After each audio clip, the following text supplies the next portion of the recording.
In previous videos, we've talked about creating physics bodies with physical properties and different body types. In this video, we'll look at creating physics bodies with different shapes in Corona SDK. By default, the physics.addBody constructor will apply a rectangular body that surrounds the edges of the associated image or vector object. This is useful for platforms, large ground bodies, and other simple rectangular objects. However, it's also possible to create circular bodies, polygonal bodies, and multi-element bodies. If you don't want a physical body to have a bounding rectangle, you must define more specific shape data using either the circular radius property or a table of polygonal coordinates. When in doubt, use physics.setDrawMode to check how the physics engine is actually considering the object. Circular bodies are created by adding the radius parameter to the properties table. This works well for balls, rocks, and other non-rectangular objects that can be considered approximately round when calculating collisions. Polygonal bodies can be created using the shape parameter. This is a Lua table of x and y coordinate pairs where each pair defines a vertex point for the shape. These coordinates are specified relative to the center of the display object. It's important to note that vertex points must be defined in clockwise order. The body may appear correct in the hybrid or debug views even if you specify the vertex points in counterclockwise order, but collisions will not function properly.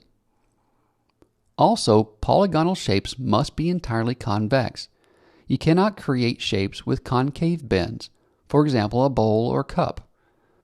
To accomplish such a task, you must assemble the body from multiple polygons to create multi-element bodies, which we'll look at in just a moment.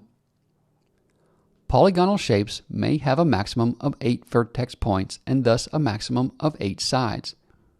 If more are required, you must assemble the body from multiple neighboring polygons. Applications such as Physics Editor can assist in the creation of polygonal bodies that obey these rules.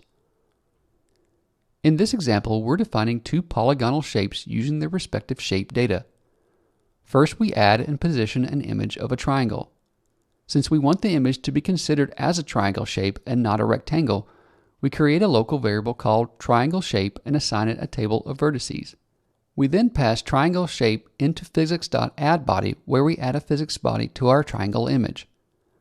Then we do the same thing for our pentagon shape, only this time we define the vertices necessary to match our pentagon shape. In some instances, you may find yourself working with a body that contains only one element, either a rectangle, circle, or convex polygon. However, in more advanced situations, you'll need to construct bodies from multiple polygons to achieve more precise collision boundaries. When creating multi-element bodies, each element must be specified as a separate polygonal shape. The constructor for multi-element bodies is essentially the same as the simple polygon constructor. Just declare additional elements after the first. It's important to note that each element may have its own unique physical properties, along with the shape definition of its collision boundaries. For example, an image of a car may have shapes defined for its roof, hood, and trunk.